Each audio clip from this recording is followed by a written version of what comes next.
ستړي مه شئ ګرانو ملګرو، خویندو، ورونو او هیوادوالو. هیله من یم چې تاسو به ټول روغ جوړ یاست.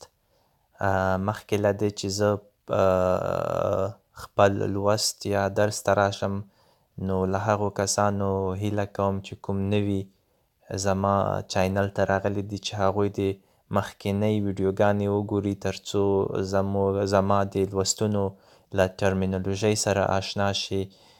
چې د ژبې له ټرمینولوژۍ سره څوک آشنا نه وي، نو بیا د ژبې ګرامر یا ژبدود په اسانۍ سره نشي زده کولی. نو راځمه سکالو ته. سکالو سربل او وستربل دی. په انګریزي کې ورته preposition and posposition وایي. دا د وینا یوه بله مهمه برخه ده، نه part of speech. او اوس راځو د سربل او وستربل پیژندنې ته.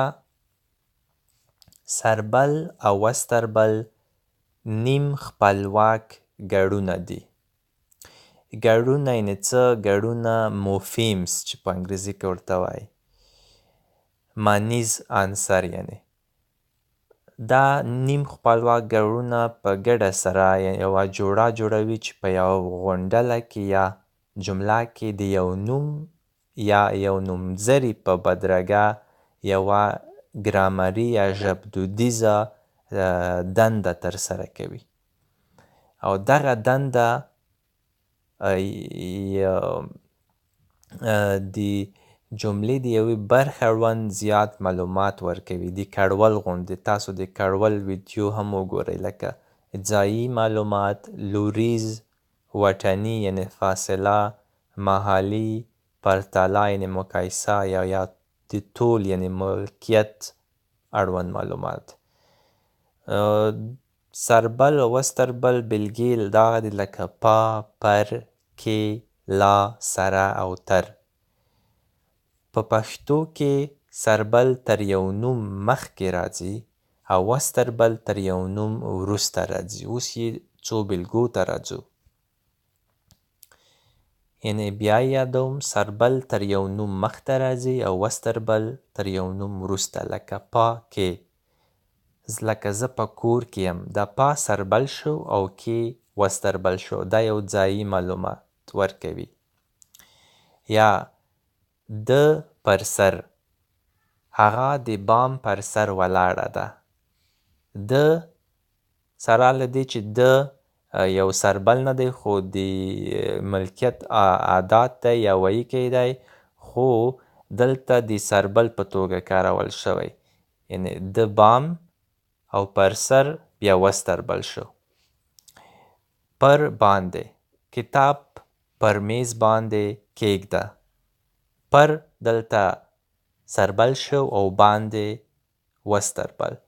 یا تر لاندې، بکس تر میز لاندې پروت دی. تر سربل شو او لاندې وستربل شو. یوه یادونه کوم چې دا لاندې او باندې دا ځایي کړولونه دي، یعنې قیدونه دي، لکه څنګه چې ما په تېره ویډیو کې یادونه وکړه، خو دلته د وستربل په توګه کاریږي. یا له سره، لکه زه له هغه سره کور ته ځم. دا یو تړاو څرګندوي. او لا سربل شو او سره وستربل. یوه بله مهمه یادونه کوم چې سره هغه وستربل دی چې تل یې په پښتو کې یوازې دوه سربلونه بدرګه کولی شي. یو سربل لا دی چې بدرګه کوي، لکه په همدې جمله کې له هغه سره کور ته ځم. او یو بل سربل پا دی چې بدرګه کولی شي. هغه په داسې جملو کې چې د څرنګوالي کړولونه وي، لکه په تیزۍ سره، په چټکۍ سره، که نه، په دې ډول بېلګو کې له سره سره پا هم راتلی شي. خو د چې یو د ټول یا ملکیت عادت دی، هېڅکله نه ورسره راځي. لکه که د همدا جمله راواخلو، له هغه سره کور ته ځم، دا به داسې ناسمه وي چې وویل شي د هغه سره کور ته ځم. د نه ورسره راځي. او بله بېلګه د لپاره، لکه د هغه لپاره هر څه کوم. د سره له دې چې یو د طول یا ملکیت عادت دی دلته د سربل په توګه کارول شوی او لپاره د وستربل په توګه کارول شوی. نو دا و د سربل او وستربل لوست. هیله لرم چې تاسو څه ترې زده کړي وي او دغه ویډیو د تل په څیر د مهربانۍ له مخې له نورو ملګرو سره شریکې کړئ. تر بلې ویډیو پورې په خدای سپارم. هیڅ چارې په مخه مو ښه.